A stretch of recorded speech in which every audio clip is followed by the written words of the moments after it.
Yo, what up, it's Don. Samuel here.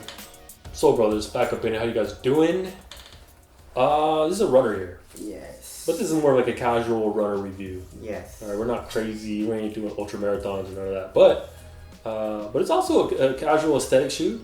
Yeah. You know what I mean? They look pretty dope. Yeah. And you know, a lot of Nike's runners are pretty aesthetically pleasing as opposed to like companies like, you know, I don't want to hate on Asics. Or like Brooks, you know, those shoes that are like real gnarly running, like real runners running, Yeah. but they just don't look great to me. Exactly. So yeah, this is the Zoom Pegasus 35 Turbo. I don't know why I had Zoom. I guess it's called, maybe it's because of ZoomX.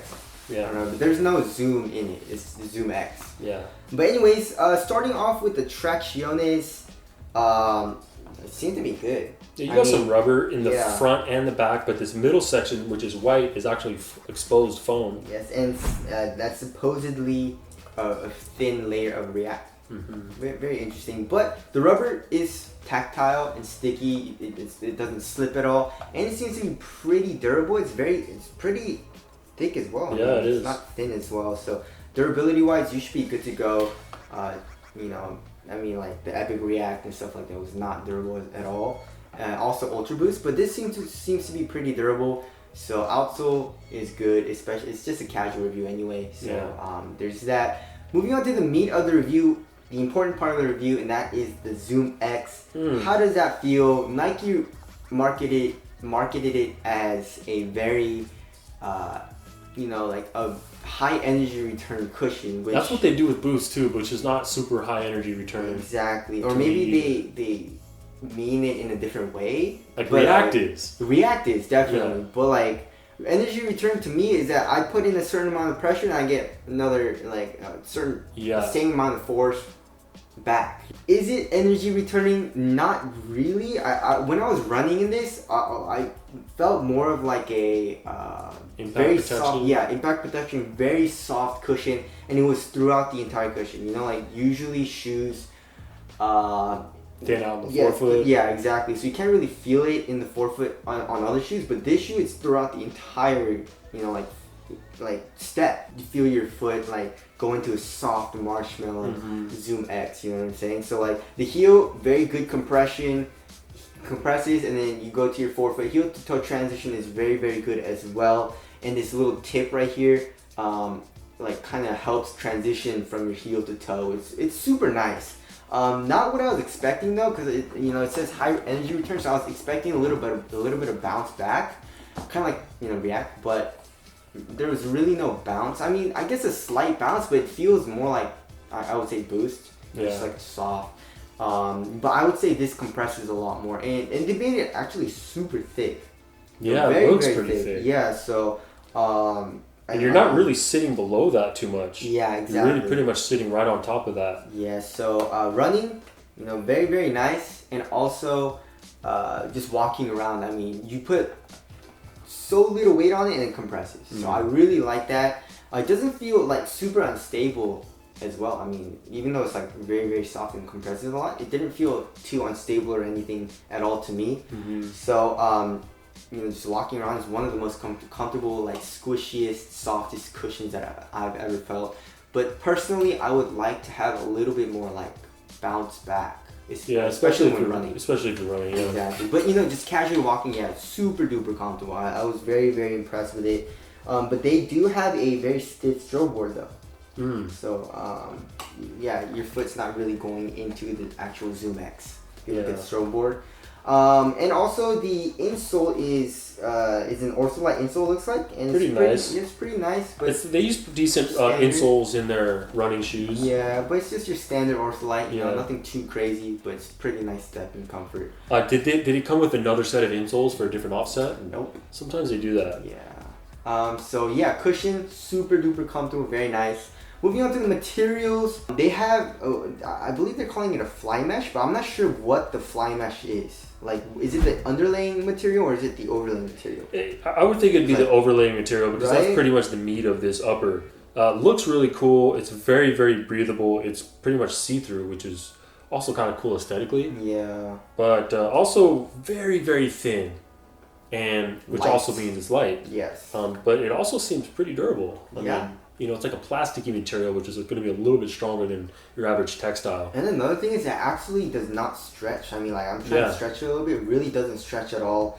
And underlaying that fly mesh material, I would say, is a very soft, airy mesh material. Yeah, like just more of your standard textile mesh. What would you prefer, this or a fly knit? I don't know. I mean, I haven't worn this, so I don't know. But it's just like feeling it in just hand. Feeling it in hand, I almost could go here with it. Really? I don't know, It feels like it's a little cooler. Because like, I would say a little bit cooler, yes. Right. And also a little bit thinner as well, because like this is just paper. I mean, it's crazy. Probably like thinner than paper. But a knit, what they can do with a knit is that it can add like a like elastic or like spandex or something. Yeah. But you'll lose a little bit of support. Yeah. Because when Nike's knit runners, like say the Lunar Epic or the Epic React, it's very thin. Yeah. And they keep it very thin because to keep weight down, but it also allows more ventilation. Yeah. You start getting too much knit like in an Ultra Boost and it's too hot. Yeah. So. But yeah, I don't know. I really like this material. Super thin, supportive. And I would say for running and stuff like that, it would be better than a knit. But like casual use, I kind of like how it improves the fit. I like how Flyknit improves the fit with like their stretchy knit, spandex, elastic type of material. Yeah. So, but yeah, still this material is super nice though. I mean, for $180, I feel like they should have added like a knit. But I mean, this material is still nice. But I think also. Kind of rush into aesthetics. Aesthetically, the material kind of does something too, especially if you're just rocking it casually. It reminds me of the Element 87, which is dope. And the just some like off-white kind of vibe. And also the Vaporflies. Yeah. Yeah, Vaporflies also. It has this enlarged swoosh, which is kind of like how they would go in. Yeah. So yeah, but overall materials are super nice though. Don't get me wrong, but I would have preferred just for casual use a knit material. Mm-hmm. It's also super easy to put on. The tongue is very plush as well, and super easy to slip on because of this sculpted heel. It comes up and it kind of acts like a shoehorn, so it's easy to just slide your foot in. So there's that. Moving on to fit. So in my first impressions, I said it was a little tight, but after wearing it and like running in it and like working out in it and all that stuff, it did stretch out just a little bit, so it's not as tight width-wise. And lengthwise, it seems to be like pretty good. I mean, I do like to have my shoes like my foot like right at the end. So I mean, lengthwise, I'd say it's good. But if you don't like that, probably just go true to size because I went down half a size for this.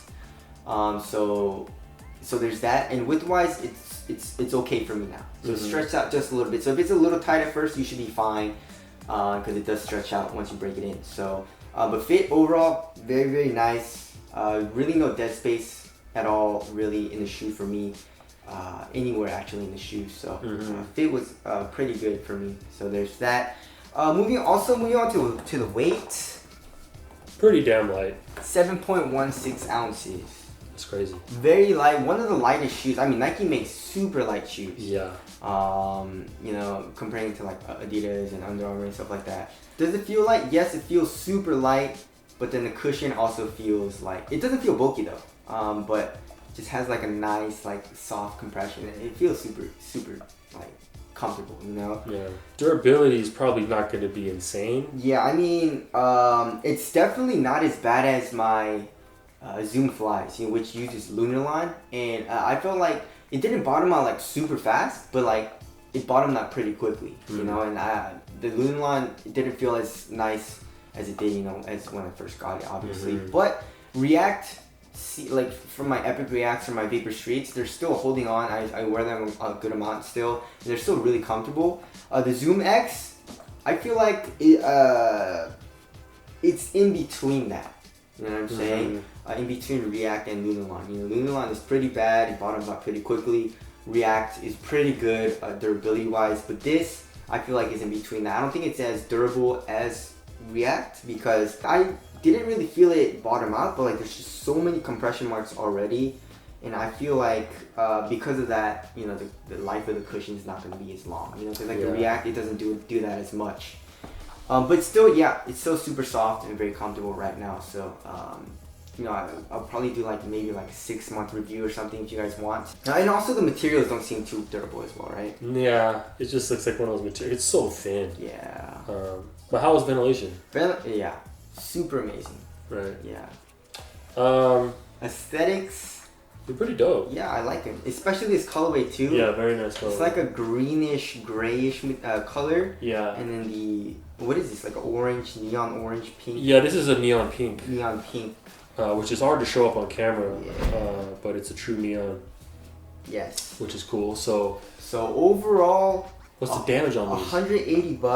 Damn. It's the same price as an Ultra Boost. What's more? I mean, is it worth the price? Yeah, I would say it's worth the price. I mean, like Ultra Boost is super comfortable. It's $180. Yeah. So I mean, if you're looking from that perspective, yes, it's super comfortable. But like the Epic React is also super comfortable. And it's $150. The hovers are super comfortable, and those are like $120. Yeah. So I mean, it is like a little expensive, but like if you're a hardcore runner, I feel like it should also be good for hardcore runners. I'm not a runner myself, so it's kind of take that with a grain of salt. But if you're looking for a dope looking, casual, very, very comfortable shoe, then you should definitely cop a pair. And I feel like Nike made this readily available. They made a lot of sizes, I believe. Mm-hmm. I still think they have like all their sizes left. So if you guys want to cop a pair, we'll leave a link in the description box. But yeah, if you want to feel like you're walking on a cloud or like a marshmallow, then definitely get this shoe. Like the ZoomX is really nice. Word. So yeah, that's the review. Thank you guys for watching. We'll see you guys next. Later. Peace.